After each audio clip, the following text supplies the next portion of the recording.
Je pense que le Québec peut nous amener, nous en France, une ouverture d'esprit, un recul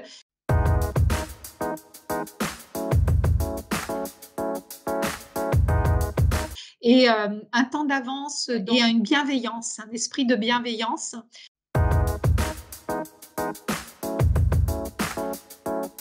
Ce sont des partenariats souvent pluridisciplinaires dans le domaine de la formation et dans le domaine de la recherche, donc les 2 piliers, que sont dans nos universités.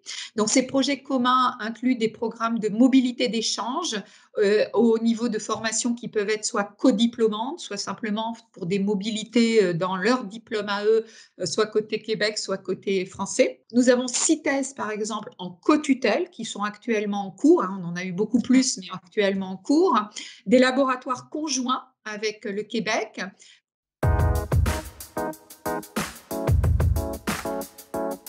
Le Québec a vraiment été choisi pour nous pour sa longue expérience des établissements d'enseignement supérieur en matière d'expertise, très reconnue en France.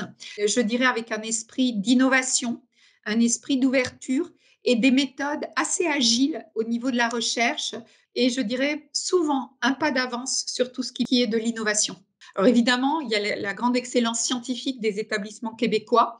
L'offre de formation en langue française y joue aussi. Donc même si aujourd'hui ce n'est plus un obstacle pour nos étudiants, mais c'est quelque chose qui permet la proximité dans les cultures éducatives. Et c'est vrai que les mobilités sont favorisées aussi pour découvrir un pays, découvrir une population, découvrir une culture. Et je crois que le Québec vraiment est très attractif pour nos étudiants sur tous ces points, sur tous ces points de vue. Les étudiants sont très demandeurs de rentrer dans des programmes d'échange avec les établissements du Québec. Et puis, nous avons profité du programme, par exemple, BCI, le dispositif aussi des bourses MITAX, avec qui nous sommes en contact depuis 2013, et la volonté de nos partenaires québécois de cofinancer des actions communes. C'est vraiment aussi un élément important de la construction partenariale durable entre nos 2 établissements.